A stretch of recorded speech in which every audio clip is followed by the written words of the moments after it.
Hey everybody, welcome back to another Wampa Radio. That's right, Doa here along with Charmer, and sadly we are once again without Flake. He's taking a bit of a holiday break, and who could blame him, you know? But we're here talking about everything that needs talking about with the Star Wars Unlimited card game and, other Star Warsy stuff from time to time. But if I go through our episode guide, Charmer, for what we're going to talk about today, the first thing is Flake says, funny intro that derails us. And and he's not able to do that. We could do all sorts of stuff that derails us. I just watched Rebel Moon, so I could derail us really hard. It's funny that you say that, because that was literally what I was doing when you messaged me and you were like, "Hey, I'll be ready in around 45 minutes." I was in the middle of my hate watch of Rebel Moon. Oh my gosh! I just recorded an episode of my other podcast, Nerd Legion, about this show, and I gotta say we were not kind. We were not kind. Oh man, I don't think it deserved it. Would have loved to have been a guest on that, because I have very strong opinions, and they are also not positive about that movie. I don't even want to go any farther than that, because man, I will go for another 2 hours on that. But so there's our derailing. It wasn't really funny, right? But if you've watched Rebel Moon, you might laugh. There are some laugh-worthy moments, but if you laugh, just remember that you have to do it in slow motion. That's true, yeah. And make sure like dust is spraying everywhere, or snow or something like that, so that you know it's in slow motion. And then when you're starting a sequence in slow motion, but you get to the cool part, then you have to go to extra slow motion. You have to 2 times your slow-mo.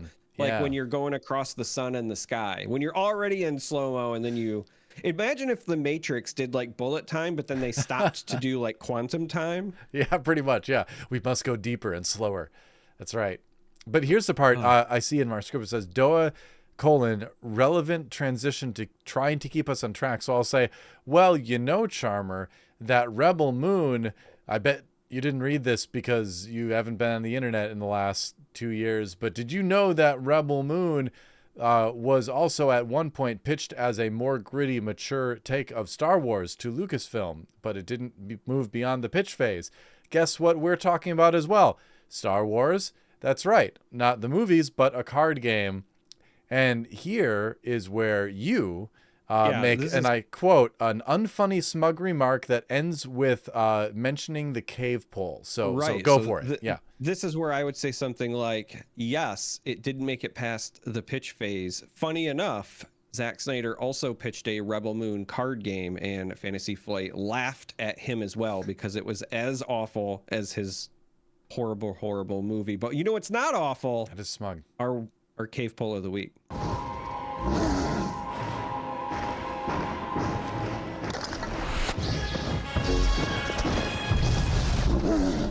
We should also say that we currently have no actual knowledge of any such card game being pitched, we don't want to mislead anyone, of course. We have to explain our Midwest humor. Yeah, that's right. Yeah, very dry, very you needed to be there kind of thing. But speaking of being there, were you there for the cave poll? Here's a question that we had. What do you want most for Life Day? And our options were Modal Nodes tickets. So Figure and Dan and the Modal Nodes, that was the band playing in the Cantina in Mos Eisley, in case you didn't know. Darick Hollow Game Board. That's the Hollow Game Board in the Millennium Falcon with little claymation guys. A bottle of blue milk. Needs no more explanation. And a new hyperdrive motivator, a popular part in the Millennium Falcon and many other ships, I would imagine, in the Star Wars universe. So, Charmer, which one of these objects did you want to get for Life Day? Listen, it's very common knowledge on this show, because Flake brings it up almost weekly, that I have a bad motivator. And so very clearly for Christmas, I needed a new hyperdrive motivator. All right. So that I could feel something again. Makes sense. Now, I did not vote in this one because I always forget to vote in our cave polls. I don't know. I just always do. I don't know. But if I had, I would have voted for the Modal Node tickets, man. I mean, they are the hottest Jats band. Jats, we're not going to use the old name. Jats band in the, at least in that cantina, if not all of Mos Eisley. They have 1 or 2 songs maybe, but they're great. And I'd love to see them live. I'd make sure to watch my back. For people that might have the death sentence in, a few systems, you gotta watch your back. But I would like to go and see them live at some point. Hopefully that's still an option. I don't know if the canteen is still open, but if it is, I'll go and do that. Yeah, that would have been my second choice for sure, because who doesn't love a good Jats band? Also, that's right. I'm just going to throw down the gauntlet. Oh. Rebel Moon would have been better if it had some Jats. I'm thinking that's part of the problem. That's right, because it did have a cantina scene that was basically a carbon copy of A New Hopes, but no Jats. Sadly, no Jats. Yeah, they replaced it with Inappropriate Assault instead. So I was going to say. We'll move on. Yeah. Less said about that, the better. You could go. Don't watch it. Don't watch Rebel Moon. It's not good. Don't bother. Save yourself. Yeah. Seriously. If you're considering it, just watch A New Hope, and you will be so much happier. So much happier. You know what? Yeah. I was going to say watch Force Awakens, because Force Awakens is just a copy of A New Hope, but also still better than Rebel Moon. That is true. Lacks the cantina scene, though, as far as I remember. Right. But which is why it's not as good as A New Hope, because no Jats. I'm saying Jats is where it's at, man. Jats is key. Now, the movie I'm going to mention real quick here before we get to our cave poll results has no Jats. But it does have good original science fiction universe building. So if you want that, watch Chronicles of Riddick. That came out in like the mid 2000s or something like that. It was great. We only got one movie, but they really were ambitious about their world building. So if you want to see good, well, no, because Pitch Black 3 just discarded 2 completely. They just completely right, but we had Pitch trashed. Black. We just had the first one. We just had Pitch Black. Yeah, but Pitch Black didn't have anything to do with like the world that was built in Chronicles of Riddick, though. So. Well, in my mind, it was building the mystique of Riddick to begin with. Well, sure, like, but they didn't know you they invested were doing in the character, and then you move on. So, like, to me, Pitch Black is Thor 1. Yeah. And you're like, Thor 1 by itself, maybe not my jam, but in the greater scheme of things, like, I get it and I understand it. So I never thought I'd be comparing Pitch Black to Thor, but here we are. About that cave poll. Yeah, so about those cave poll results, let's throw them up on the screen right now. There we go. There was the results, and you saw it was a 44.7 new hyperdrive motivator. I was surprised. I actually thought that the modal nodes tickets would get higher than they did, but either people just didn't know that's what the band was called, or they just, were not music lovers, which is kind of sad. Blue Milk languished at 8.5%, but hey, you can just get some milk from the grocery store and put some blue food coloring in it. You can make your own. Dejeric Hollow Game Board, I think, is a very valid choice. It looks like a fun game. Just don't play it against a Wookiee. Yeah. I think, honestly, I thought that the Dejeric Hollow Game Board was going to win. It just feels like most shiny new toy on Christmas to me. Yeah. I feel like this is a limitation of the Twitter platform, because you only have so many characters per option. True. And I feel like if you could have put Fingering Dan in the modal nodes. Oh, it's Fingering Dan, not then people would have Dan. like, oh, it's Fingering Dan. Fingering Dan, not fingering, Fingrid. You have your truth and I have mine. The way he works that instrument. I'm not saying he doesn't have agile fingers. I'm gonna look up. It's Figrin, Figrin. There we go. Yeah. I have the proof. No, you are correct. I wasn't disputing that. It's just my head has this weird way of processing certain things or remembering certain things, and because I associate them with like space blues, and like Fingering Dan sounds like a blues trumpet player to me. I don't know why. That's just like, sure. If you told me like, hey, I want to see like Louis and Fingering Dan and whatever at some jazz club, I wouldn't even blink. It just sounds natural. And so the way I remember that is through that association. I have had a lot of head trauma as a child. Okay. And I admit this, but this is where I'm at. All right. Well, I mean, it's good that I feel like we're uncovering a lot. We're uncovering a lot right now, and I want to keep going with this. But unfortunately, we don't have a lot more to talk about with the cave poll, a hyperdrive motivator. No. So keep an eye out for the next cave poll, which comes out Sunday-ish. Is what we usually say, pretty reliably Sunday-ish at the Wampa Radio Twitter. So keep an eye on that. We'll have another fun question to talk about then. So yeah. Hey, you want to move on? Yeah, let's talk about the headlines. Yeah, there really aren't any. Right. That was fun. It. Yeah, nothing. Card reveals. No news, no big new news, which is fine because we got a lot of cards to talk about, and I'm excited about a great many of them. So Let's just dive into it. Do you want to do this first one? It's our first new leader in a while, actually. Yeah, I can take this one. All right, here you go. Listen, all of the reveals we got in the past couple of days have been kind of banger after banger. We really got a good Christmas list. And it starts with Cassian Andor. Obviously, very famous for Rogue One and also the very well done, incredibly popular show Andor. So Cassian Andor is the leader. It is heroism and aggression. The leader card itself has an action of pay 1 resource and exhaust it. If you've dealt 3 or more damage to an enemy base this phase, draw a card. So if you get 3 damage on a base, you can pay 1 and draw an extra card. Obviously, if you're playing an aggressive style deck, getting more options is good. But this also, in my opinion, has a lot of space for room in something that could be an aggressive control deck. So aggressive being, the aspect, not necessarily a characteristic of the deck. And there is some room there. Now, the actual unit, Cassian, 6 resource. It's a ground unit, like all of our leaders have been thus far. Has a 4/6 stat line. Has the Rebel tag. Has Saboteur, so very powerful keyword. But it also says, when you deal damage to an enemy base, you may draw a card. Use this ability only once each round. So you can't get multiple triggers, but one, no longer requires you to pay the resource and exhaust it like when it's the leader card. And 2, it's whenever you deal any damage to an enemy base, not 3 or more. So very impactful when he hits the board.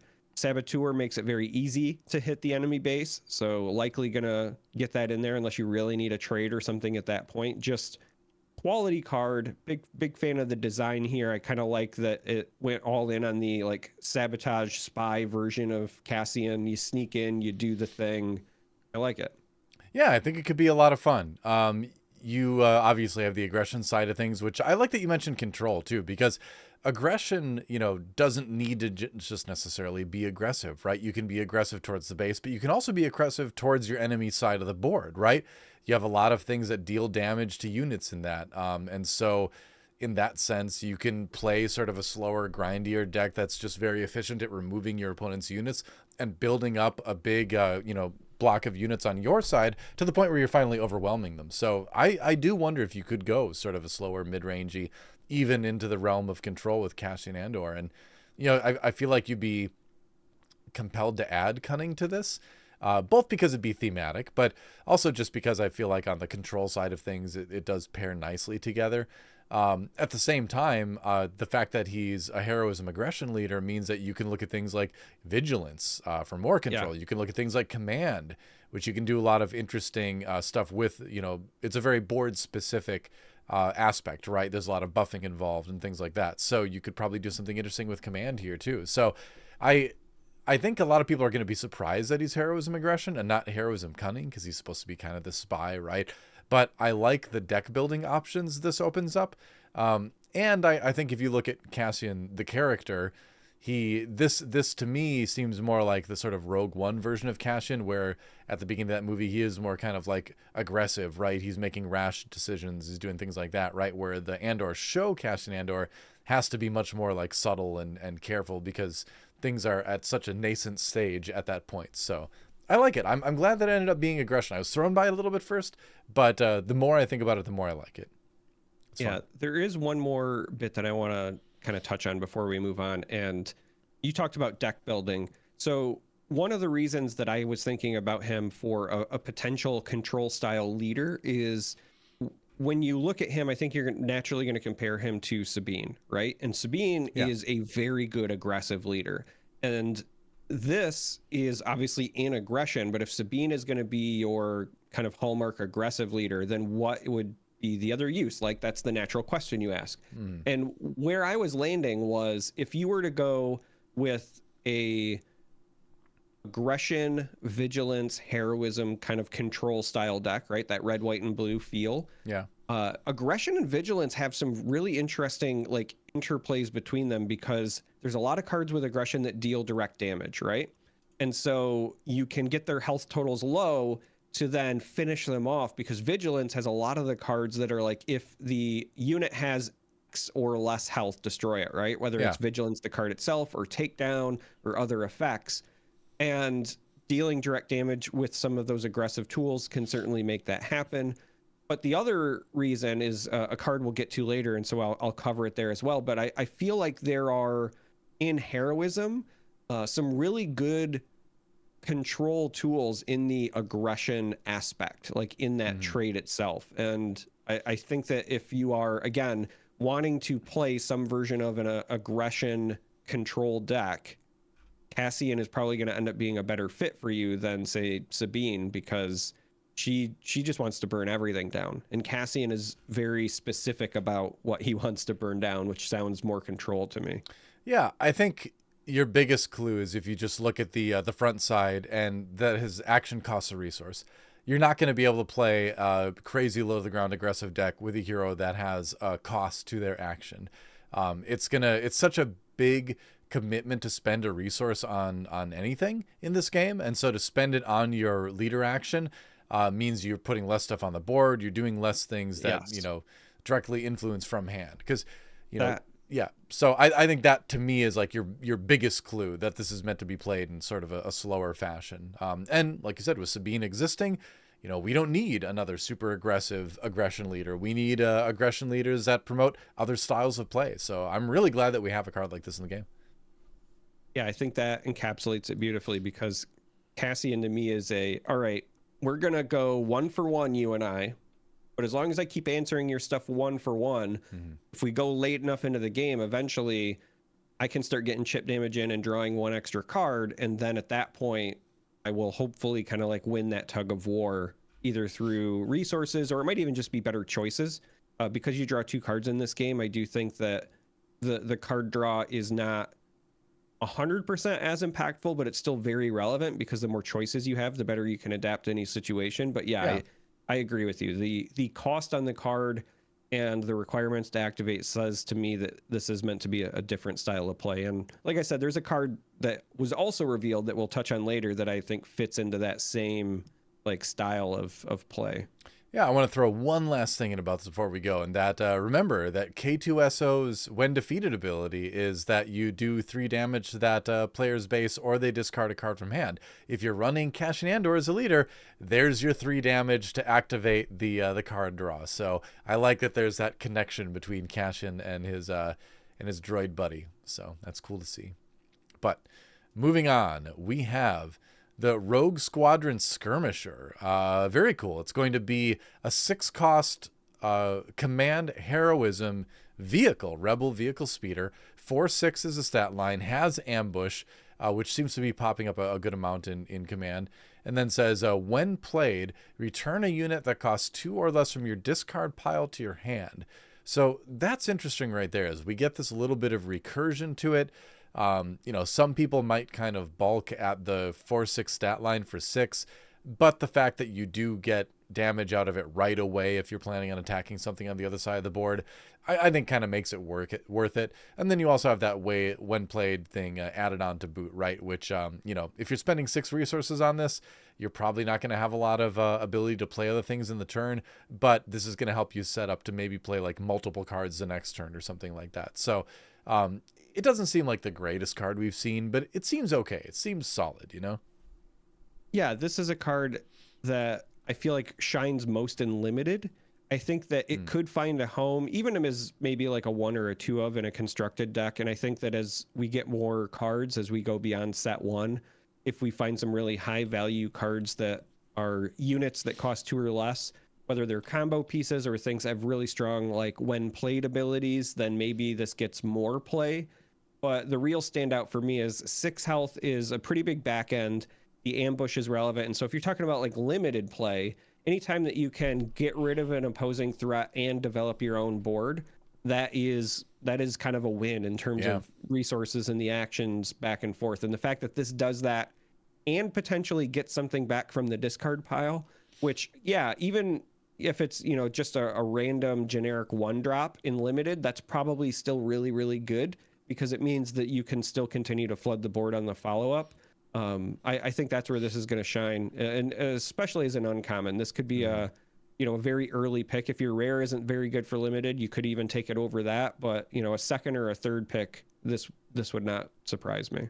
It seems very decent. I'm just thinking about like little combos you can do with it too. Like you could, on your 6 resource turn, you could play this attack into an enemy unit, and then you could play like Metal Ceremony. That's like give an experience token to each of up to 3 rebel units that attack this phase. So you can do fun little things like that too, where you can utilize your board, and then when you throw this down, you can maybe recoup a little bit of the damage it takes from the ambush, and then also buff its damage to maybe swing into the base for 5 next turn or something. So there's going to be little fun plays you can do with this. But yeah, I think overall going to be a solid card in limited, like Charmer said. And then we'll see how it does in constructed.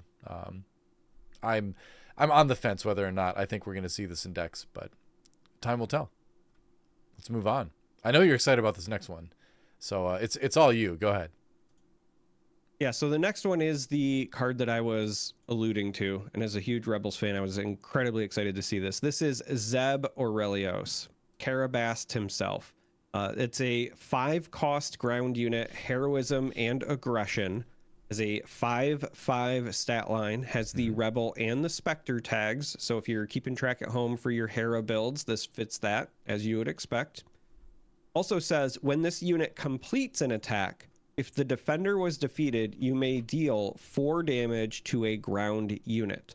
So you get a 5/5 for 5, but when this swings, if it defeats a unit, then you can also deal 4 damage to another ground unit. So potentially 2 for 1.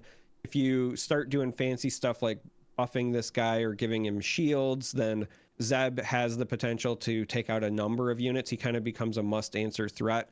Again, this is an uncommon, so very, very strong and limited, but this is something that I would absolutely expect to, A, show up in any Hera deck, just because you're looking for the Spectre units anyway.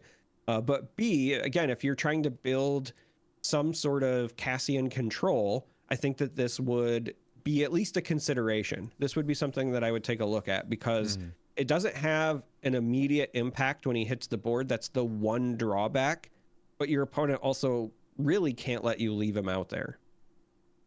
Yeah, I agree. It's something that demands an answer. And if it does get to complete an attack, which, you need to play it and then attack with it, you get to 4 damage is going to kill a lot of ground units. I mean, honestly, even at like the 5 resource, 6 resource turn, when this is going to come down, there's going to be something on the other side of the board that's either one-shottable with this ability, or you can, take something out that's already kind of injured. So to me, this almost seems like, if you're looking in a control sense of things, kind of like a direct damage spell a little bit, where it's either you remove a unit by them having to run something into it to get rid of it, or you get to attack with it, and then you can, like you said, get a 2 for 1. So I'm pretty excited about this. I think it definitely goes in Spectre decks. Obviously, it's the tribal, right? But even in slower aggression decks, I think it's going to be a good mid to late game kind of beat stick with an upside, Yeah, and even with the 4 damage potentially not taking out higher priority units, as I was saying before, if you are looking for kind of that, what I call American control, the old red, white, and blue, vigilance, aggression, heroism, there's so many vigilance cards that require you to hit a threshold on the defender's HP before you can just outright destroy them or vanquish them or whatever. And Zeb, again, if that 4 damage doesn't kill it outright, might get it below the threshold, right? So when you look at some of these units that have 6, 7, 8 health or whatever, you whack it for 4 and now suddenly you can use takedown on it or something like that, then that's still pretty good, because if it had that much health, it was probably an expensive, high power, impactful unit to begin with. Yeah, exactly. And 5 health on Zeb too means that he's not going to just be, pushed over in a heartbeat too. He's gonna stick around and be significant. So I think that's good. I think a card of Zeb, he is supposed to be kind of the big brawler, right? So I think this fits the bill. What I'm kind of surprised about is that some of the Spectre units aren't uncommon, or aren't rare rather. I kind of expected all the mains and rebels to be rare, but from a design standpoint, I kind of like that some of them are uncommon as well, because it just simply makes it easier for you to build that deck if you want to play. You don't have to seek out all these different rares. You can kind of find them at lower rarity values, which I think is nice. I like that. Yeah, that's actually pretty interesting when you point it out, because Hera the Leader is a rare, but I think all of the other ones that have been revealed have been mostly uncommon. So I feel like we saw a couple of them. Yeah, I don't know. Very new player friendly. Like I know Sabine is an uncommon for her regular unit. Zeb is an uncommon. I know Kanan was an uncommon. Ezra was an uncommon. I think maybe they all are then. The event, I'm pretty sure, was a rare. The Spark of Rebellion. Spark of Rebellion. Yeah. I think you're right. I'm pretty sure. Yeah, I just looked up. That one is a rare. But the units themselves, right? So that's actually pretty cool, because if you're just like a really big fan of Rebels like me and you want to do something kind of fun as a tribal, you can build this relatively easily, I would think. I'm kind of excited about that. Yeah, I think it's cool. Because go ahead. Well, I was just going to say real quick, as you're talking about cards that may or may not see play, Rogue Squadron Skirmisher can get back Sabine and is in the Hera traits, right? So you can still run your Spectre Tribal, but as you're looking for cards as filler, Rogue Squadron Skirmisher might be something to get your Sabine back. It's very true. I don't think Spectre is going to be like a top tier deck or anything like that. It's a little bit too diverse in that by including all of the different Spectres, your deck is going in a lot of different directions for what it's doing. So because of that, I don't think it's going to be like the tip top deck, but I think there's going to definitely be like solid Spectre decks that people are going to build. I'm certainly going to try to build it. I'm not like a huge Rebels fan or something, but I am kind of a huge fan of tribal decks that let you sort of like break color restrictions in games. And kind of play around with that. I'm admittedly a big Slivers fan in Magic, but the thing is, I have been since Slivers were invented in the late 90s. All right, so I'm not just some like new school. I built a Sliver Commander deck. I'm like an old school. I built a Sliver Commander deck player. So. I remember like trying to force Slivers in Type 2, like hacking all the muscle slivers and. Yep. The fact that I'm calling it Type 2 should tell you exactly. Heart Sliver. Yeah, I was going to say Type 2. That's a name I haven't heard in a long time. That's standard for those of you. Yeah. Or who even knows what it is now? I mean, they changed back when there were blocks. I remember when Magic blocks, and I loved it. And the blocks came with books. Like I have the Kamigawa 3 novels on my bookshelf to the left of me. Wow. You were just rocking your Nantuko shades and all that. And yep. Oh, that was a Kamigawa card, wasn't it? Like an old one? No. Not Neon Dynasty, like one of the old ones. But. No, that was the Nantuko Shade even predates the Kamigawa stuff. But you're looking for like Sakura Tribe Elder and some of that stuff. Oh, yeah. Okay. Kakusho is another big one from that set. Mercadian Masks Invasion was more like my block. Umezawa's Jeet. Toshi Umezawa is the main character in the novels, and then like his card itself was kind of ho-hum, but his weapon was insane. It was the first time precons, like you could buy the precon and sell one of the cards in it for more than the precon was worth. It caused kind of chaos at the time. Not that ever happens anymore in card games. No, not at all. No, not at all. Not One Piece. No, never. I'm sorry. Something stuck in my throat there. But shall we move on? Well, we should. However, I do want to give a shout out to Jedi News, because they are the ones that revealed Rogue Squadron Skirmisher and Zeb Aurelios. There you go. It was Fantasy Flight themselves that revealed Andor. And this next one that I'll let you have. Oh, I'm excited about this next one. Check it out. It's Darth Vader commanding the First Legion. He is a legendary, as he should be, striking a heroic pose, pointing in the direction that the Millennium Falcon is about to escape as they invade the base on Hoth. So not his greatest moment maybe, but he still looked cool. Cost 7, he's command villainy, 5/7 stat line, Force, Imperial, Sith, has ambush as well. So you're going to be doing some damage when he comes out, but his when played is pretty awesome. Search the top 10 cards of your deck for any number of villainy units with a combined cost of 3 or less and play each of them for free.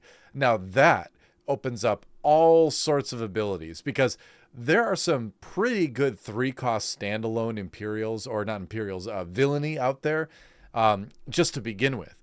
But, say you want to play like a couple little dudes to be his escorts, you can do that too. It just says villainy unit, which means this includes, if you want to grab a villainy space unit and throw something up in space, you can do that. So I think you're going to be able to do all sorts of really interesting swingy types of turns.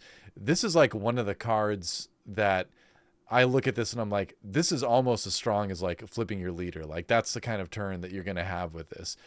Because again, the ambush aspect of it too, it's a legendary card, so it deserves to get a lot. And it really did get a lot, right? Comes in, takes out something with 5 health or less, essentially, still alive, still demands a response. And then you get free cards. Like what more can you want from that? It's got great traits as well. It's in command, which I think is cool thematically because, that's kind of one of Vader's things. And I just love it. I think it's just a great card. I think it's going to see a ton of play. I think it's a very exciting legendary. And I don't really have much more to add than that. What do you got?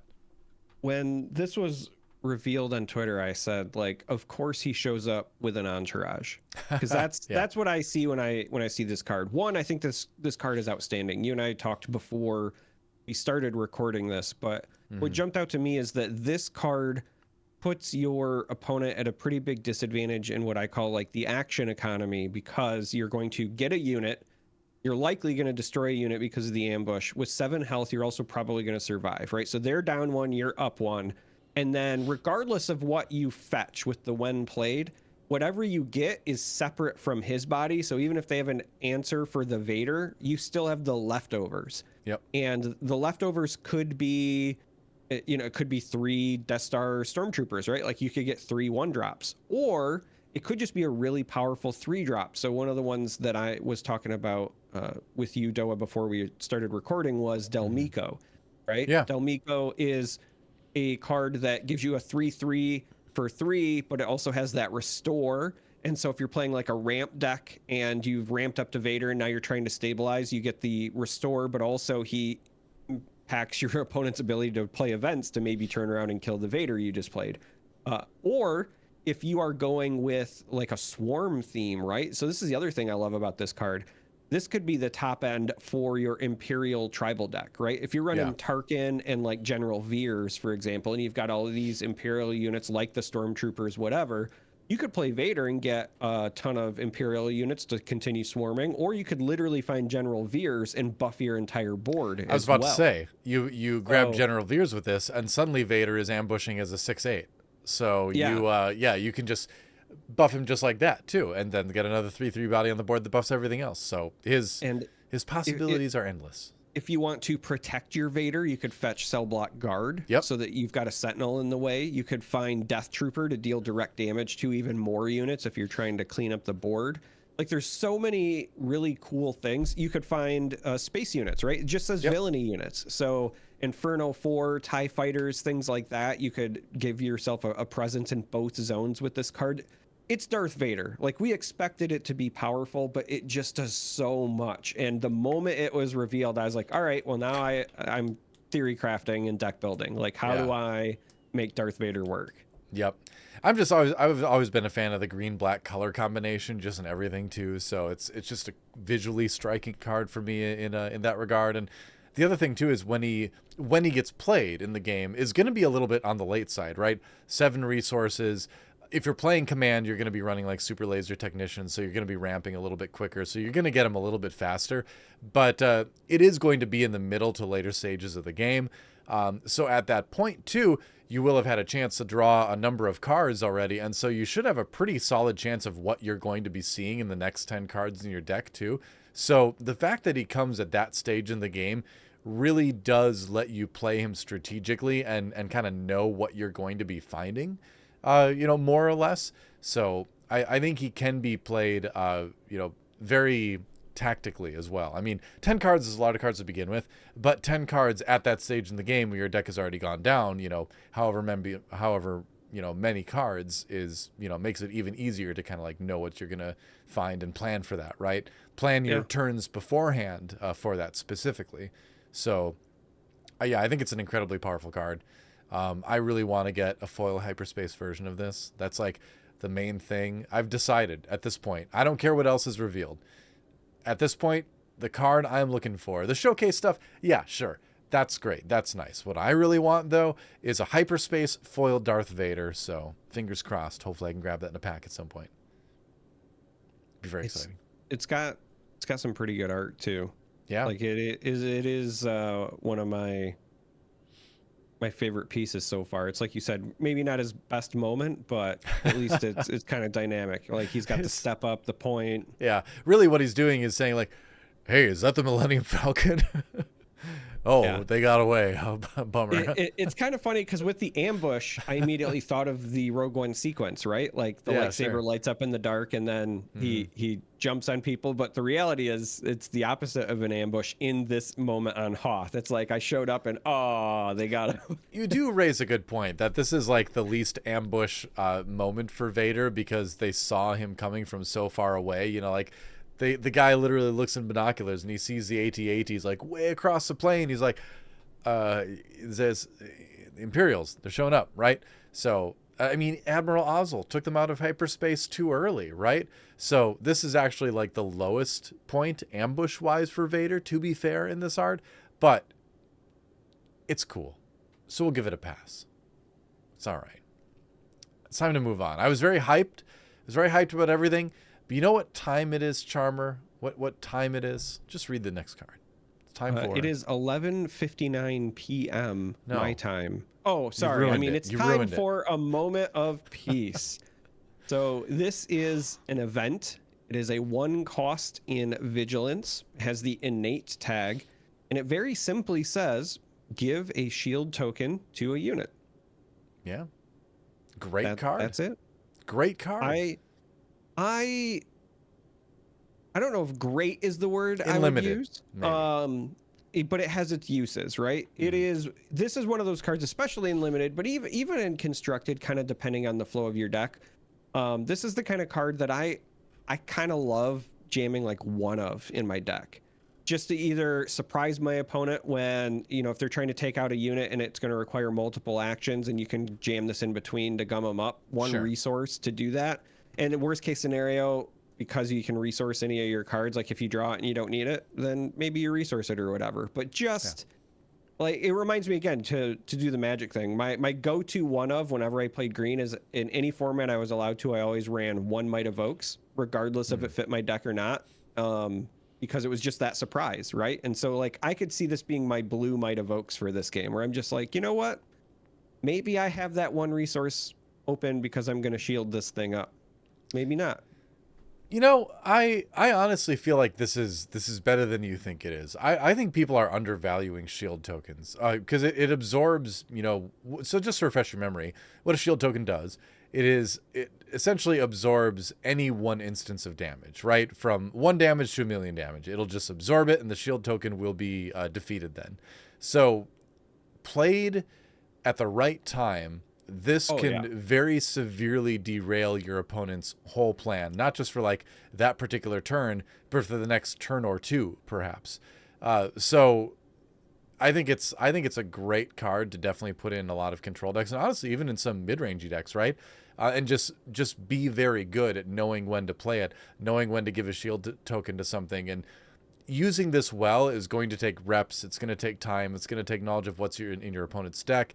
It's going to take knowledge of what people usually play, how your opponent usually responds to what your board state is. But if you can use it well enough, this is going to be like one of the most annoying cards you can throw out at your opponent. The fact that it only costs 1 means you can fit it in with a lot of turns in the mid and late game. So I actually think this card is pretty good, and I'm initially going to probably be trying to run it in a number of different decks as more than a one of. But we'll see. I feel like this is one of those cards that, is going to be weak in the hands of someone who doesn't know how to use it well, and very strong in the hands of someone who does. So. Yeah, there are obvious use cases where like you can jam it on a Sentinel or do things like that. What you're talking about with the timing does actually kind of remind me quite a bit of like when you're playing Hearthstone or you're playing the Elder Scrolls Legends. It's a little bit easier in those games because you have your entire turn, right? It's not the back and forth. Sure. So that's going to be a little bit harder. But those instances where if your opponent says, okay, they're going to use their unit to trade with my unit, and I'm okay with that. And then for one resource, right, you can give your thing a shield and suddenly your unit survives. Again, a good example would be Zeb, right? Yeah. If you are in a situation where you've got Zeb out and your opponent kind of disrespects Zeb because they're like, okay, well, they're going to trade even, so I'll take the one trigger, but I'm okay with that. And suddenly you shield your Zeb, and so you get that trade, you get the 4 damage, and your Zeb's still around. That can be absolutely devastating, right? So the timing will matter. This will be, I think, a card you can use to punish people who take the initiative too early, or, you know, people who sequence things incorrectly. Yeah, I could see that. The only reason that I was saying like a one of is just because I have a feeling in Vigilance there's going to be too many cards I want to fit in. Maybe. Like when I look at the roster of Vigilance cards, there's a lot of cards that I think are pretty good. So I was kind of already compromising with myself, but it is better than it looks. I agree with you 100% there. I think as far as like the quick like one resource events, this is one of the better ones. Yeah, I think in limited too, you can really think about this card. You can play it on a unit, and it might as well have the text triple this unit's damage, because presuming you have a unit that attacks once and lives to your next action, so you attack, they have an action, your unit lives, it's your action again, then you play a shield token on it. In something like limited, there's not going to be as easy access to direct damage to remove it. So then they have to run into it with a unit. Your unit does its damage again. That shield is removed. And then presumably it runs into another unit or something, or they have to run something else into it. And so essentially it's done its damage 3 times, which in this game, if you can get your unit to do its damage 3 times, I think that's a huge success for that unit. So this card can, probably enable you to do that pretty often, especially in limited. So it's definitely something to think about. There's the hidden text on cards, right? You hear that a lot in card games. You have to look for the hidden text, right? And I think this card's hidden text could be in a lot of cases, triple your unit's damage. So we'll see. Maybe I'm too high on this card.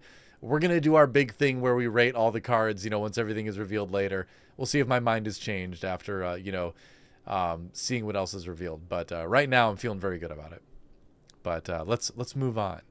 For a moment of peace to the Echo Base Defender. Here we go. So this is a 3-cost, 4/3, Command Heroism, Rebel Trooper, another trooper. In case you've been keeping track, there's been a lot of troopers revealed. There's been a lot of synergy with troopers that's kind of appeared in the cards in the first set so far. And it has Sentinel. So I think this is a easy win card in limited. You get a good statted body, 3 for a 4/3, so a little bit, overstatted on the attack side of things. And Sentinel, is just, it's obviously very useful. You can protect your units. You can choose what your opponent runs into, essentially. 4 damage is a lot of damage to deal to a unit. And so I think it looks great for limited. I think in the constructed sense, we'll see, but I think it could see some play. What do you think? I think that in constructed, I could see this seeing play potentially in like the Leia decks, where if you're trying to swarm, having something like this is actually still pretty relevant, because a 4/3 for 3 is pretty good stats. Like you said, you're kind of covering what you would want there, being a little bit above rate. Yeah. But it's 4/3 with a keyword, and that keyword means you're also hopefully protecting all of your other relevant like little rebel troopers. I could see it fitting there. I'm just shocked this is a common. As you said, great in limited. A 3 for a 4/3 in limited with no keywords, and I might have still been eyeballing it just for early curve consistency. Totally, yeah. But the fact that I also get rebel and trooper and a keyword, like, sign me up. If you're playing Heroism Command in limited, you want Echo-based defenders. Like, I'm just sure of it. Good.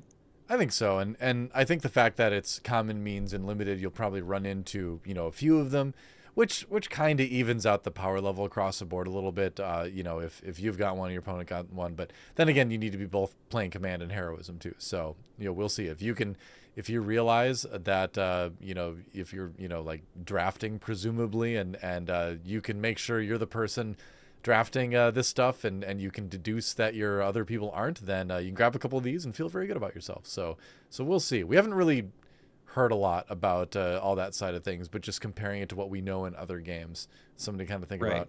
Yeah. One last thing I want to point out as well, and I mentioned it a little bit earlier, but if you're somebody who's looking to build that budget Hera deck, and the fact that we've got a bunch of uncommons, something like this, at least in set 1, could also be a great card to fit in, because you're already in Heroism and Command if you're playing the Hera leader anyway.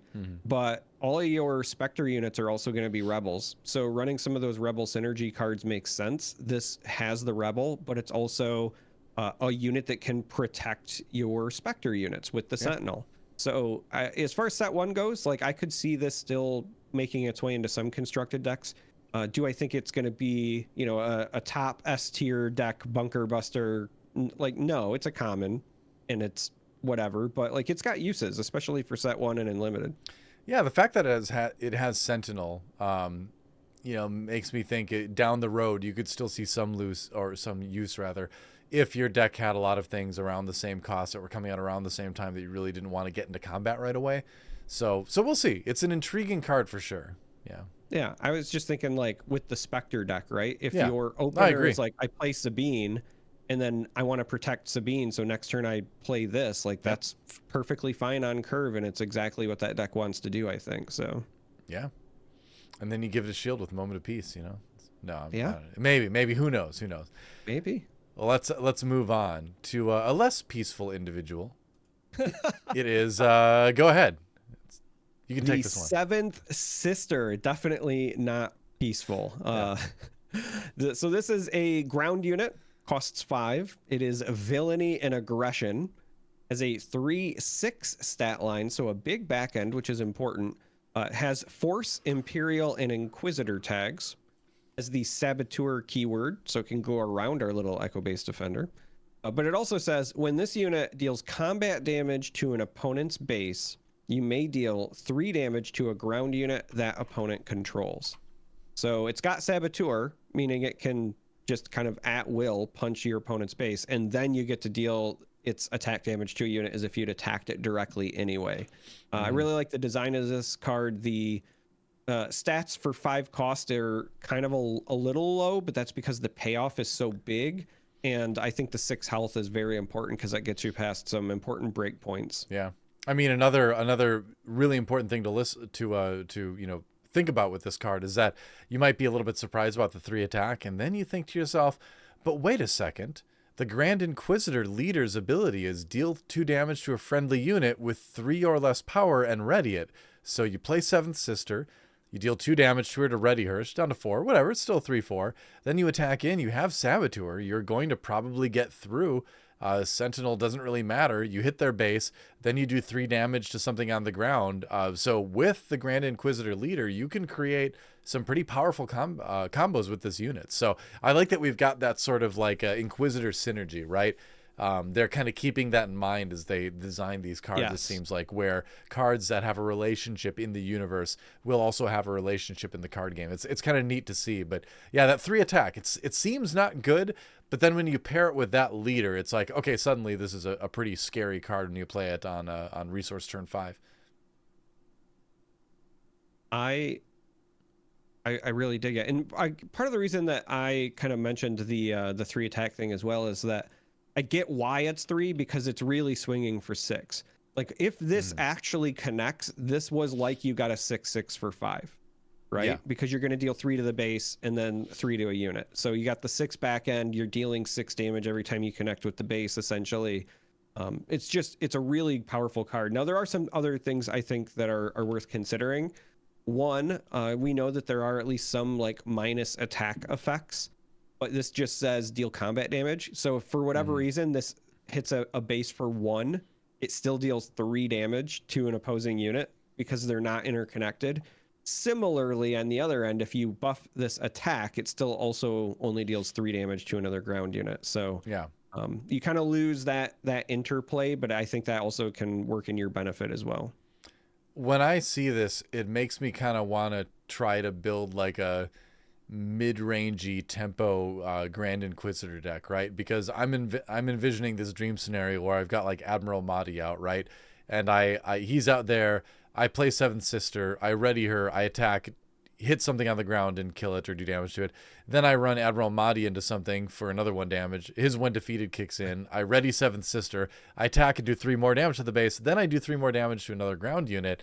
Like you can do, I think, a lot of fun stuff with it. If you're running that deck already, you're probably also running Fifth Brother. So what if in your dream scenario, it's that you swing with Seventh Sister and then you swing with Fifth Brother, and his on attack, you deal 1 damage to a unit and then 1 damage to another ground unit. And that's your Admiral Mahdi. Yeah. So he just blows up Mahdi for you. And then you're still getting the brother swing and the sister swing and all of the shenanigans. Like there's actually quite a bit there. I was really happy to see this because there's not been as many villainy force units. And this is fresh on my mind because I've been looking at cards like Jedi Lightsaber and things like that, where you need a force unit on the light side.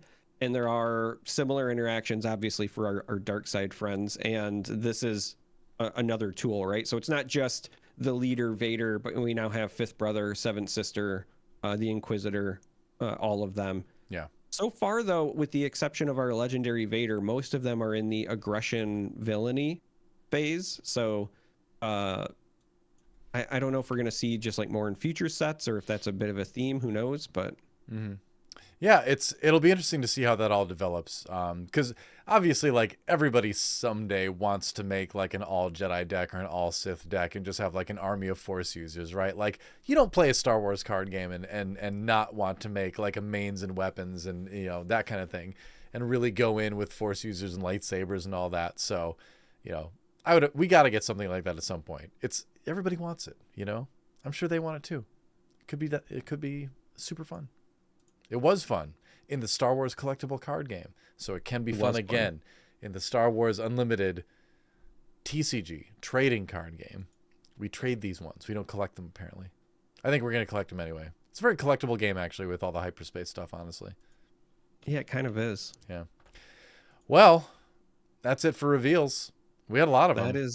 That is it for reveals, but it was fun. They were like, hey, we're not going to give you any headlines, so instead, here are just a bunch of bangers for card reveals. Yeah. Here's the spice. I liked it. I was, you know, when I was putting the show notes together, I was like, well, you know, because we always go and grab all the new card reveals to talk about it. Oh, Nerdly, by the way, revealed those last 3, in case you're curious. So thanks, Nerdly, for that. But I was like, well, it's kind of like, you know, it's the Christmas break, you know, how much is really going to be revealed? And then I looked, I'm like, oh my gosh, we've actually had a lot come out since the last show, which is great. I love doing all this little theory crafting about cards as they come out, you know, and seeing them for the first time and getting to think about how they're going to like work in decks and things. It's a ton of fun. And we get 1 step closer or 5 steps closer to seeing all the cards in the set and getting to really start deck brewing, you know?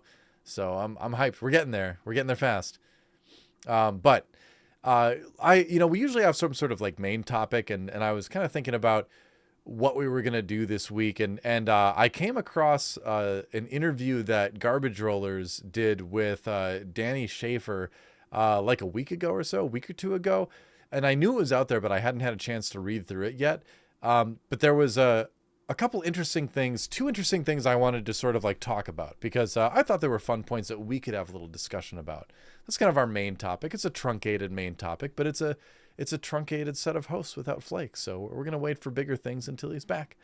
But for now, one of the things in the interview that they talked about was, you know, whether or not they wanted to give an advantage to going second. Because in case you're not aware, there's a very common thing in card games. In Hearthstone, you get the coin, you get an extra resource for going second. In something like Magic the Gathering, you get to draw a card where the first player does not get to draw a card. In other games, like the first player can't attack and you can. There's always, or usually always, some sort of little advantage for going second. Because when you are the player on the player, when you are the player going first, just being able to simply act first usually comes with a large set of advantages. So most games feel the need to compensate. But Star Wars Unlimited doesn't do that. Danny Schaefer said, we don't see any significant advantage from having initiative in the first round, which in this game, you know, going first means having initiative essentially. So I wanted to get your take on that. Do you think it's something that warrants some sort of like extra favor for going second? Do you think he's right? How do you think the first couple turns of the game are going to play out? I wanted to kind of discuss that. I think that both of the things you said can actually be true at the same time. Okay. I think that he is correct, and that I think long term there might be a need to revisit things. It will depend on how the rest of the sets are designed, right? So here's my reasoning for that. One, I think that he is correct because right now, especially for not just set one, but you have to assume with any card game, they've got multiple sets in the pipeline. Even on their broadcast, they've already hinted at, X number of sets this year, so on and so forth. So even with multiple sets of testing, internally, they might not be seeing that much of a disadvantage, but and they're probably great card game players. I'm not taking anything away from them. Oh yeah. But the sample size is just not the same volume as it's going to be with thousands of players, playing thousands of games across the globe. You know what I mean? So right now, I think that it's likely absolutely true what he said. I'm sure it's something that they have put an emphasis on tracking internally whenever they play their game so that they can look at their own data. And it's not that hard to do. However, I also have this hesitation because I very famously, when I covered the Elder Scrolls Legends, was somebody who I took it upon myself to run an experiment. So in the Elder Scrolls Legends, the thing that you're talking about, the advantage, was the Ring of Magicka. And if you went second, you had a ring with 3 charges, and it was like basically having the coin 3 times for Hearthstone. But you have to remember, it seems very strong. It seems very strong. And you also have to remember that was a game with multiple lanes and some different mechanics. And there was also the runes and prophecy and so forth. There was more things to account for. Also, the ring was not its own card, so it couldn't trigger things like the coin can trigger spells and other things, yada, yada, right? So there's multiple facets to this. But like you, a lot of people felt like it was incredibly strong, especially at 3 charges. So I got curious and I was like, all right, well, I'm just going to track my own games. I can't control anyone else's, and there was no like APIs or whatever at the time. So I was like, I'm just going to track my own games. And so I literally created a database and I tracked all of my games. And then I did this big once a year. So I have 2 videos on it. Once a year, I would do a year-long breakdown and say, hey, here is the overall percentage, but then also here is the archetype breakdown, right? So aggro versus aggro, mid-range versus mid-range, aggro versus control, like all of those things. I did this deep dive, right? Now, ultimately, I routinely found that the Ring of Magicka was less than a 5% advantage, which was always my benchmark because that's usually what they quote for chess. They usually say that, white has a 5% advantage. So, and that's, historically one of the most popular games of all time. So, if you can fit into that, that feels fair. But people like, even years after that game died, I will still get messages like, hey, you're an idiot. I just want you to know that. Like they hated me and they would come up with every justification for why I was wrong. And my response was always the same. Like, look, I only have my own data set. If you think I'm wrong, then do what I'm doing. I am open, but nobody would ever do it. They were just going off the gut feeling. But in doing that analysis, one of the reasons that I think that this game might ultimately lean toward having to do something is that while the Ring of Magicka was powerful, it was trying to make up for something, which is what I call the perfect mirror scenario. So because this is a game where attackers choose targets, right? Theoretically, if I have initiative and you and I mirror our turns, whoever is going first will always have the advantage. Right? If I play a unit and then you play a unit and then I pass and keep initiative, and the next turn, like I attack, you attack, I play a unit, you play a unit, I pass, I keep initiative, right? That mirror, the person going first always has the advantage in that perfect mirror scenario. Now, thankfully, card games are never perfect mirrored. We don't have the same decks, deck draws, all that stuff. We have all that built-in variance, but one of the side effects of being a card gamer, it's so funny, like card gamers love card games because they introduce variance and you have to adapt, but then they spend all of their deck building trying to remove as much variance as possible. Everything you do is to smooth your draws, to make it so you don't brick your hand, so that everything can be predictable, right? It's so funny that we do that. And as more and more sets get released, assuming the game achieves a close to optimal level of predictability in terms of like players being smart enough to smooth out their curves and do those things, there is a danger that even if you don't have those perfect mirrored scenarios, you will find players who can routinely exploit going first. So I think it's entirely possible. This is my long-winded way to circle back to say, I think it's entirely possible that both Danny is correct. There is no advantage, and that maybe not now, but in the future, there is a risk that something might need to be done. Now, they can adjust whatever when they need to. Obviously, nothing is set in stone in that regard, but I trust Daddy Schaefer. Yeah, I'm going to call him Daddy. I trust Daddy Schaefer. I'm sure he loves that. If he says there's no, if he says there's no advantage right now, then I believe that. But it is one of those things that even with your best intentions, like things can spiral out of control, and there are only so many things you can test for. So and I'm also saying this almost like as a forewarning, if 2 or 3 years down the road they do make a change, don't have a bunch of people saying like, you were wrong and I knew it. It's possible that just literally the state of the game has changed. Like, it's an organic game when you keep printing sets. It's not like chess that has been the same for thousands of years. We are introducing new variables to card games all the time, but I do see the potential danger. And I think that's just something that is naturally inherent to any game where the attacker chooses targets, because whoever has the first action has kind of like the driver's seat of the game. Yeah. And it's, it comes down to like, as the turn 2 player, part of your matchup prep is going to have to be, what are my turn 2 plays? What are my, it's just like in chess, you have different openings if you're playing on the white side or the black side, right? In this game, I'm sure you're going to have different openings for your deck that you would prefer if you're playing on the play with initiative or you're playing second. So I think that's going to be part of it too, is a lot of mitigating this is going to be on the player to know what the better play is going to be, in the moment.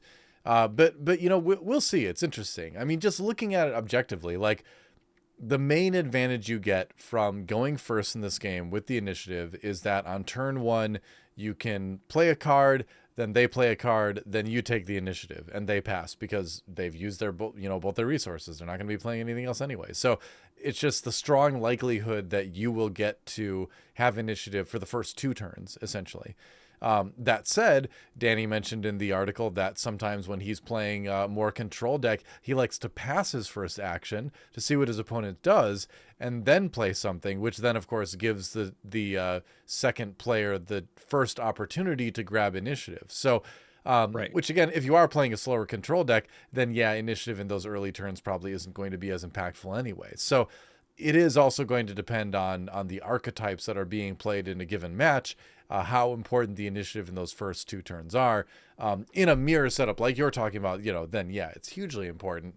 But even then, when you get to the point in the game when you have, maybe you do gain a semi-significant board advantage over your opponent, that you have 1 or 2 more units out, well, that if you want to use those units, that's 1 or 2 more actions you're going to need, which is going to start opening up opportunities for your opponent to seize the initiative and then start to swing things a little bit back more in their favor too. So, that advantage from having the initiative first, could only last functionally for like the first, 3 to 4 actions, right? And then things start opening up. When you get into flip turns, then suddenly, there's huge things going on, right? Where you're spending a lot of resources, 5 or 6, depending on the leader.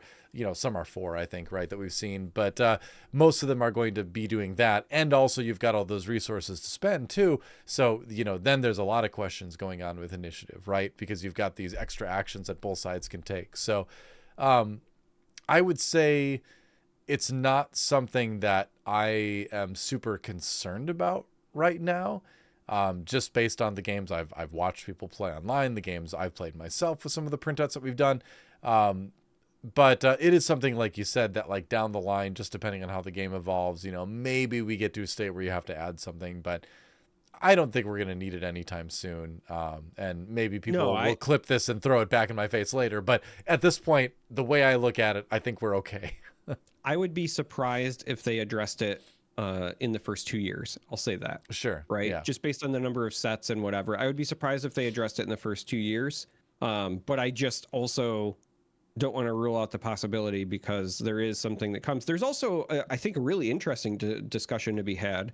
And if you're watching this on YouTube, perhaps leave your thoughts in the comments. But I think about the idea of like what is acceptable in terms of the number disparity. So what I mean by that is, let's say your overall rate is 50-50, right? So you look at composite, all the games played is 50-50. But in aggro versus aggro, it's like 80-20 in favor of who goes first. But then on the other end, control versus control, it's like 80-20 in favor of who goes second. And you have these huge disparities in that matchup that's specific, but overall your numbers are fine, right? So if you're somebody who's now in charge of balancing the game, do you turn the knob or not?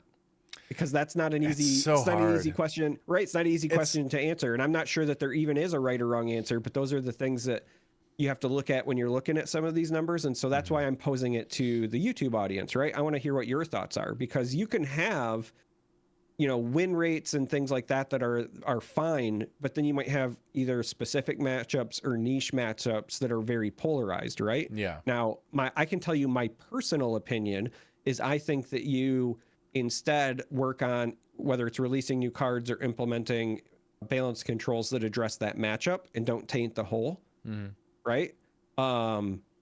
As opposed to having a knee-jerk reaction. And, you know, if something is a matchup-specific thing and then you make a rule that affects the entire game, that feels like overkill to me. But I do understand and empathize with people who may think differently. And so I'm throwing that out there. If you're watching on YouTube, help the algorithm, God. Give us some love and put some comments on it. It's so hard to quantify. And then on top of all of that, even if you're gathering all this data, one thing that's often not taken into account is just simply quality of player. Your data is going to be pretty influenced by the ability of the person playing the deck too, you know, where like a good player is, you know, maybe going first or second isn't going to matter as much as a bad player, right? So this is something I just thought of, and I'm like, I kind of like it now, where a lot of games these days either have like a website or an app or something like that for tournament pairing tracking, right? When you go play your locals and things like that, you usually have to report who won, right, at the end of the match in this app or on the website. I would love for them to include a segment that said who went first, you know?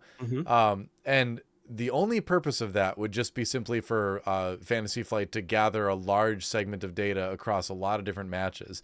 And obviously you're relying on the player to be self-reporting with that, which is, you know, never going to be incredibly accurate. But yeah, I mean, you could put that thing. I mean, that's the type of thing where you would like sign up at the start of the day who you're playing with. Like I know Flesh and Blood put something in the last, you know, like half a year or something, where when you play it like an event, you can choose to include what champion you're playing or what character you're playing, right?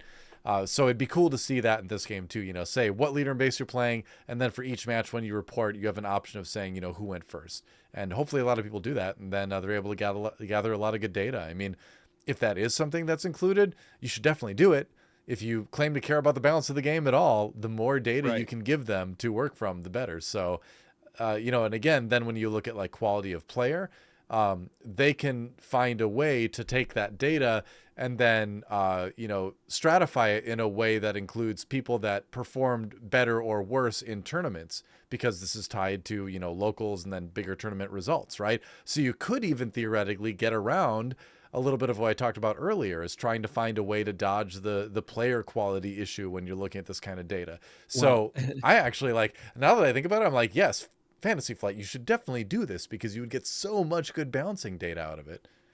And then there's the X factor, which is player sentiment, because I have definitely like played other card games where metas were wildly unbalanced, but people were having a good time. And so they didn't care. Right. True.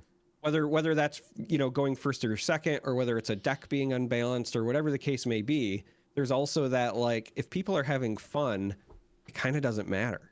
Sure. Yeah. And so sometimes if you do things for the sake of balance, you actually make things less fun. Oh, we've all seen that. Yeah, for sure. Yep. So But what I'm trying to say is I love you and I appreciate you folks at Fantasy Flight Games, and I do not envy your job because I know how difficult it is as somebody who has been involved with a lot of different card games in a lot of different ways over time. So I have been hope you're having a stress-free holiday.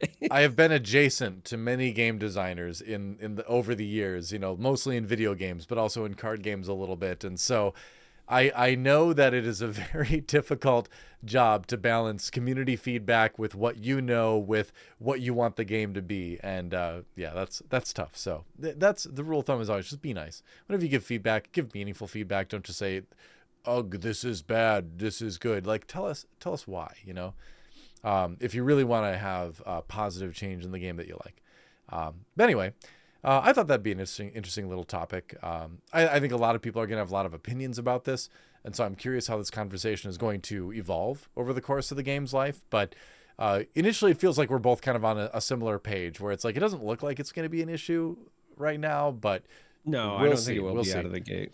So here's the other note from that interview. Once again, Danny Schaefer with Garbage Rollers, that they talked a little bit about leaders, and I have a quote from Danny that says, "I'm a major advocate for a Jar Jar leader, but not everyone on the design team shares my enthusiasm." So the question I wanted to pose to you, Charmer, that we can discuss next is, first of all, what do you think about a Jar Jar leader? What would he be in your mind? And then secondly, how do you feel about kind of more obscure sort of niche leaders that not everybody would be, fans of or necessarily proud of piloting for their deck, less popular characters from the history of Star Wars?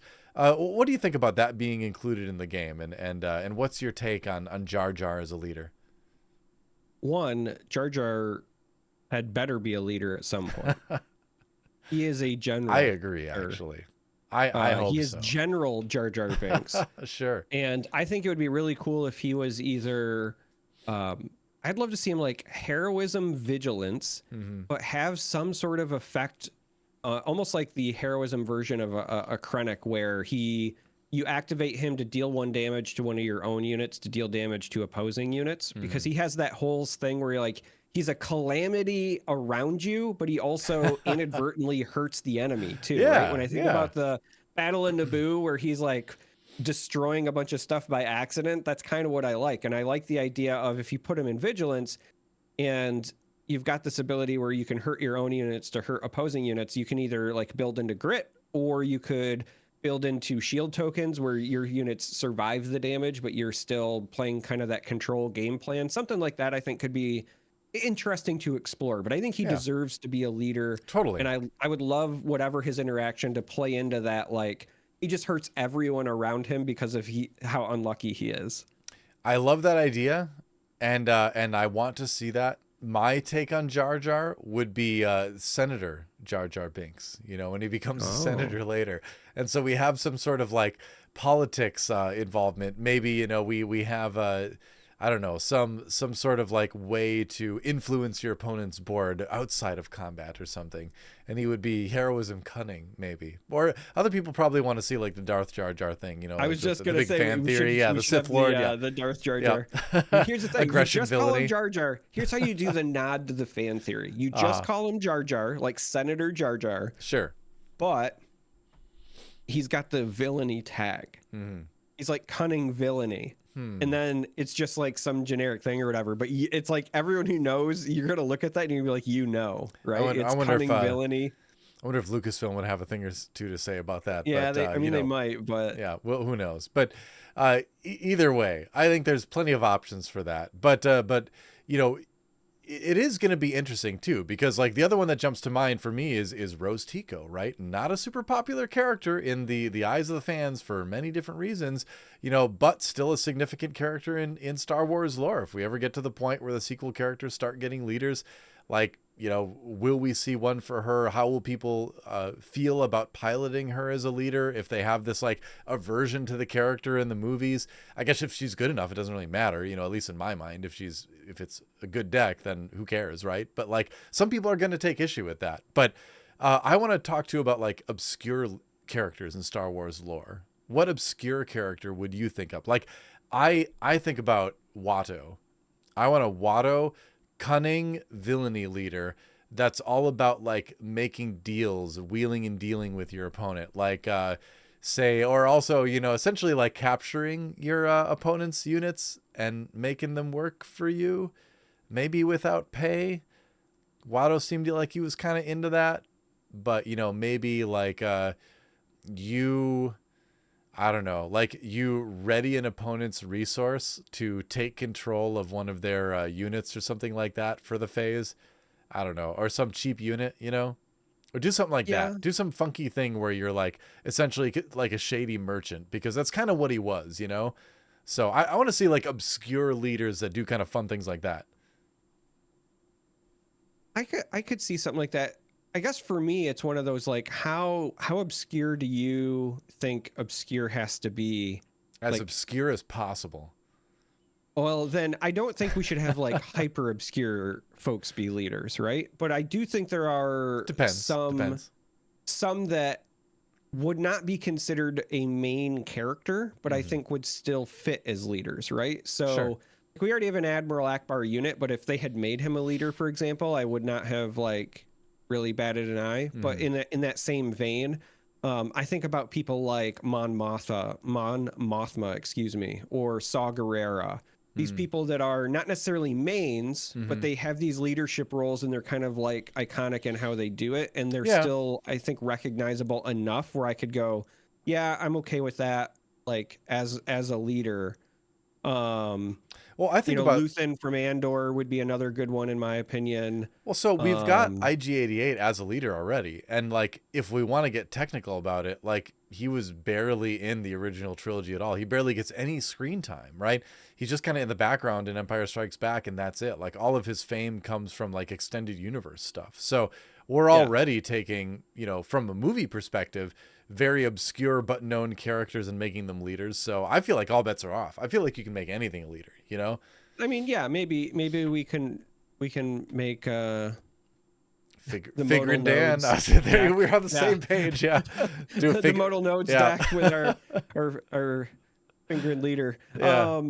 But yeah, like ones that jumped out to me, Max like I said, like, maybe it's just because I was rewatching Andor recently, but like Luthen, Mon Mothma, Saw Gerrera, I'd be fine if any of those were leaders. When we get to the prequel stuff, right?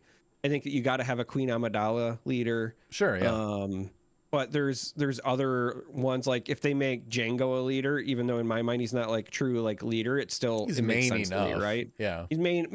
Well, it's exactly it, right? Like he's main enough and he makes sense, but I feel like there are so many of those characters that it's very hard to justify like a truly obscure leader, just because you're gonna have so many people who like are waiting for their favorite character. Well, that's the exciting thing about this game to me as it goes on, is that like we're gonna, you know, with the amount of leaders we've already seen in set 1, I feel like we don't even need to get like super deep in the number of sets before we start seeing, you know, some more like obscure stuff, or at least I hope so, right? So, you know, that's just as a personal kind of thing. I want to see the weird obscure stuff. I want to make my Watto deck, you know. I want to have my Figure and Dan and the Modal Nodes deck, you know, or my Max Rebo villainy deck, you know. Even though they're not what I would describe as obscure, because they have their own show, right? But I would love a Bad Batch deck. Oh, okay, yeah. You know, I think that would be cool. Or even just like if it's not directly the Bad Batch, just do the clone troopers in general, right? Once you get to the prequel stuff. Well, there's like Bad Batch before they were Bad Batch, right? Where it was like they were 99 or something. Clone Force, what was it in the Clone Wars? Clone Force 99. I think it was 99. Yeah. Yeah. So there was like the younger versions, and there was like the older grizzled versions of them in the Bad Batch show. So you could even do like 2 different eras of it technically. Yeah. Well, and I mean, I would love that, just because, you know, when you go into like Clone Wars and whatever, we get young Boba and all of that. And I would love to see versions of those characters as well. Just because I think it's really interesting, because this game spans all the different eras, all these cards that are like, if you play it on a Boba, but you know, if we get like 4 different versions of Boba Fett, and not just like of the same, like 4 different cards of the same version of Boba, but like literally covering like, you know, Book of Boba Fett versus when he's the bounty hunter versus when he's like the young rebellious kid in Clone Wars and whatever. I think all of that is interesting to explore. So, prequels, like there's a like General Grievous, he's got to have a leader card. I know we have a Count Dooku card and a Mace Windu card, but like they have to get leader cards in my mind. You think so? Yeah. I mean, well, they're big enough. Yeah, I feel like that's not a hard ask. But, yeah, but like we don't have a Yoda leader yet, so like at some point I assume we'll get that. Mm-hmm. Man, that'd be interesting. There's a whole Jedi Council, right? Qui-Gon. He wasn't on the council, you know what I mean? But like, there's a lot of like significant characters that we haven't seen yet, but it's only the first set, so yeah. I think we've got a lot to look forward to with that. But again, I'm just gonna say it. Watto. Give me my wheeling and dealing, flying. Anakin. Scummy dude. Hear me out. Which I don't one? think Lucas. Which Anakin? Which Anakin?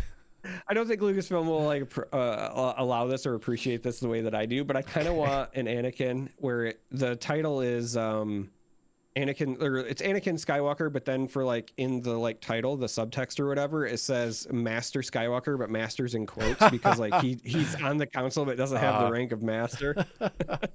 I like it.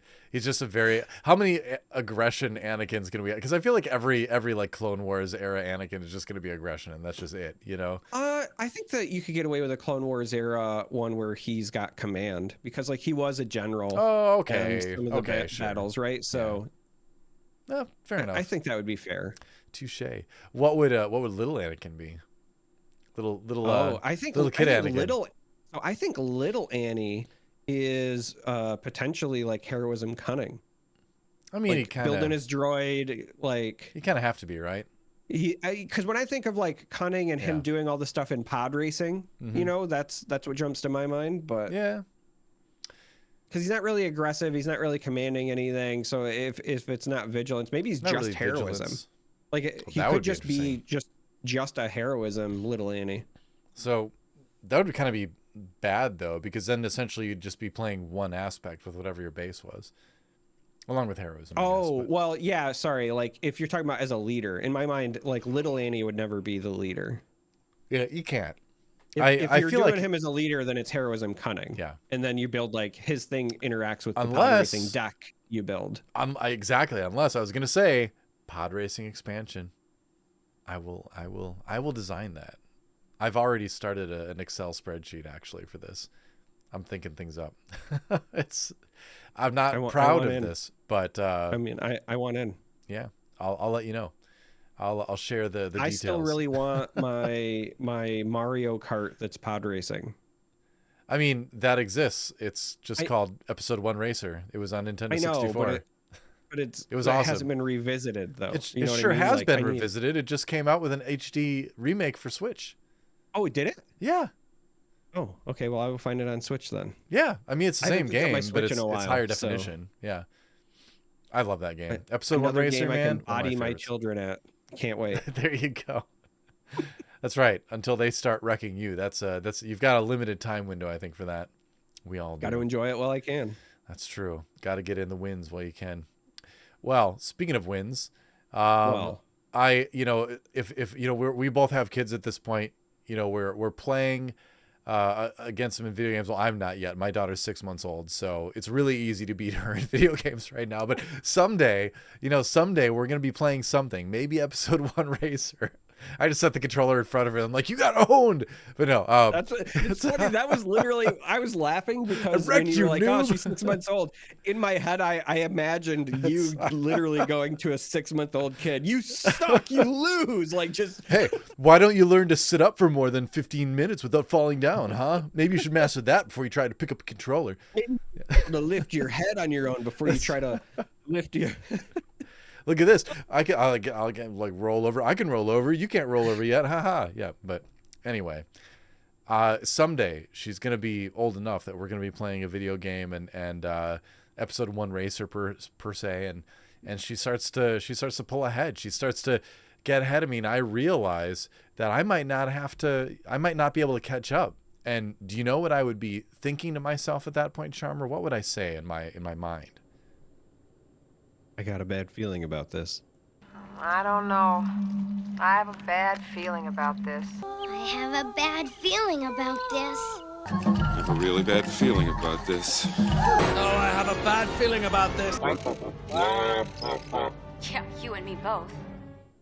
That's right. That's right. Because it's time for the bad feeling mailbag. And we have potentially 2 questions. We could do both of them because I feel like the first one's going to be fairly short. At least my answer is fairly short. So I think we can get through 2 of these. What do you think? Okay. So that's why I included them, because I felt like the first one was pretty quick answer. I think that's reasonable. Also for your questions, feel free to add them at the Twitter. And there's an email address as well that Charmer definitely knows. Yeah, it's oh no. Wampa, oh no. Hold on, I want to make sure I give this out correctly. Yeah, you should do that. Because here's the thing. Flake, I have a hard time remembering it. Yeah, well, I have a hard time remembering it because I don't email myself.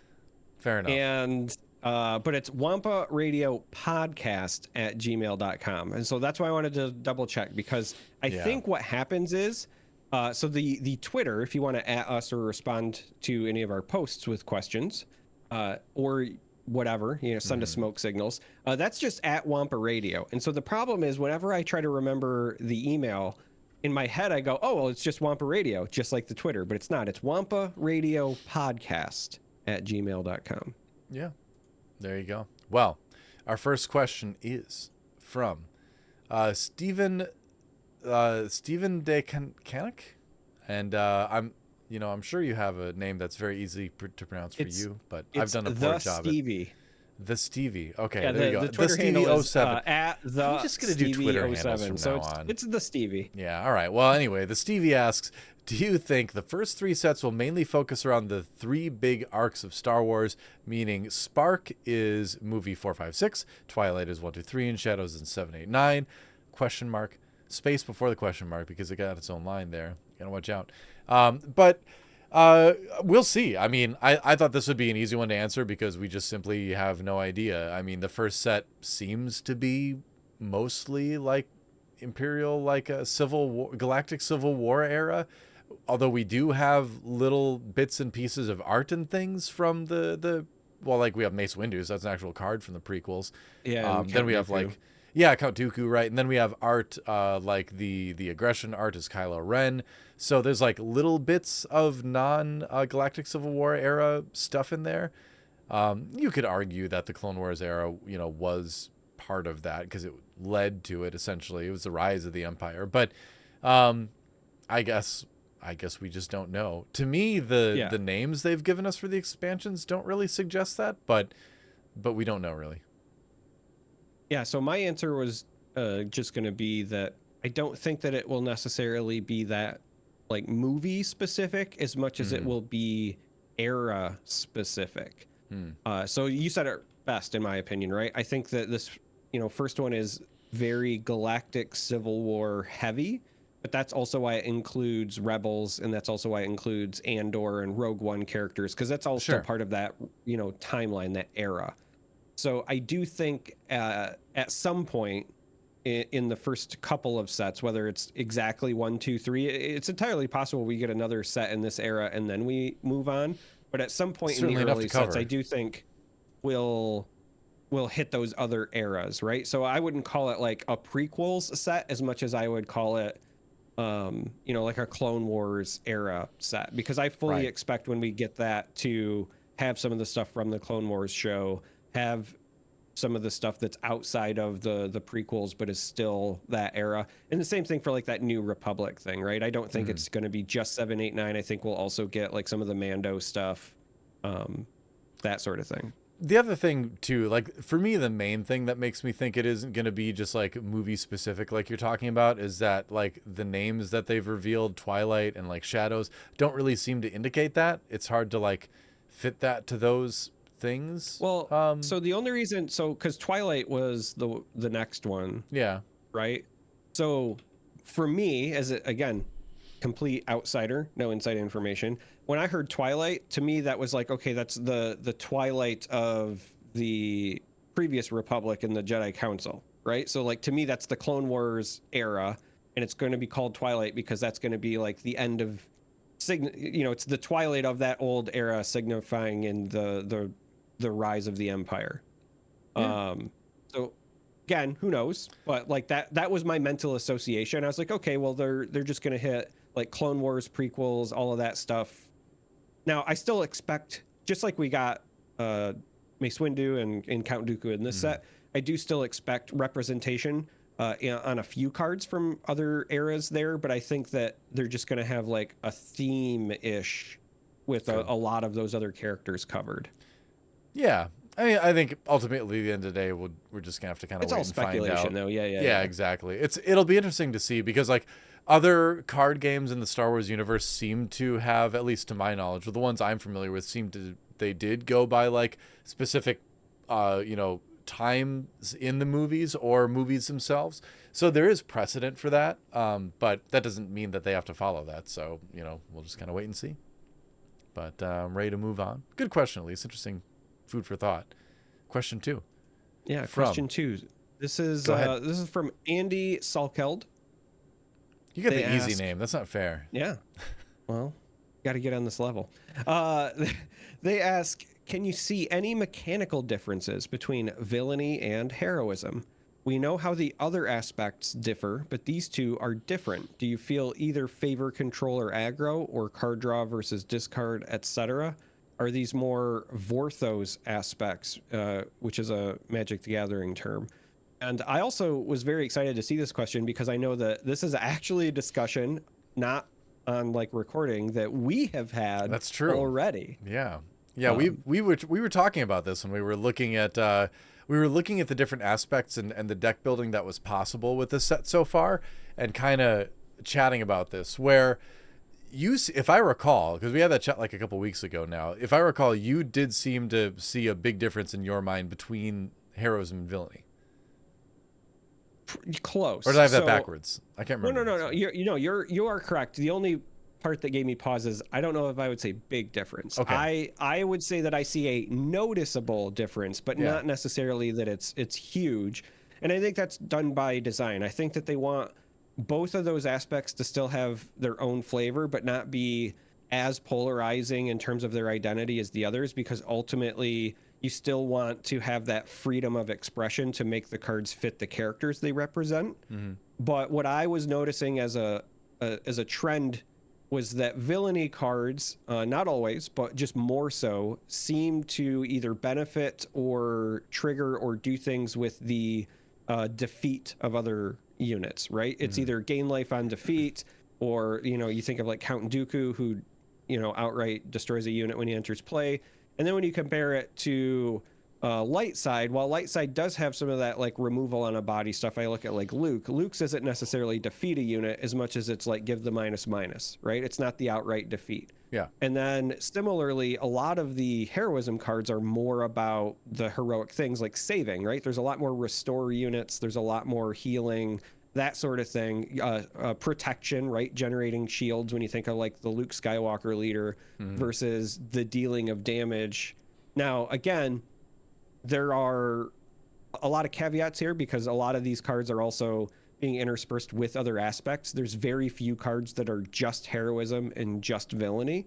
A lot of them are whatever. But when you look at their manifestations, right, a lot of your heroism vigilance units are like the restore units, and then a lot of your villainy vigilance units are more centered around destruction, right? That's why you look at like a Yoda who has restore 2 and then you draw a card versus like, Mirrors who only has restore 1 instead of restore 2, and he's more about like hindering your opponent, right? So right. It's not blatant, but there's just enough of a trend there where you're like, if you're playing the bad guys, you want to like do the bad thing, and if you're playing the good guys, you want to do the heroic thing, right? And so like I respect that.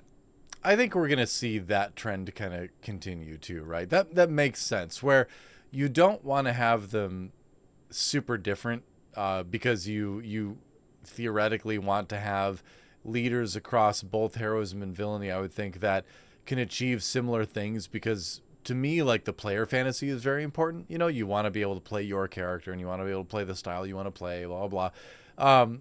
So I don't know if it's a great idea to go super far apart. I think it's going to just simply be hard to do that. When you are making this many different cards, it's going to be really, really difficult to diverge to that degree and then have that feel like a divergence across all the aspects that are attached to heroism and villainy.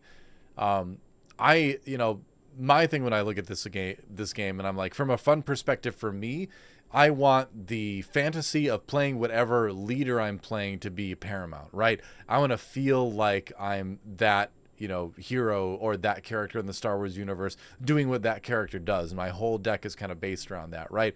So in terms of heroism and villainy, I would hope that those aspects on those leaders have an impact on what other cards come out around them, right? More than anything. So kind of saying the same thing you're saying, but like, basically that's what it seems to be right now, is that there's definitely a noticeable difference. It's not enormous. And I'm more just interested in making sure that the leader fantasy gets fulfilled, right?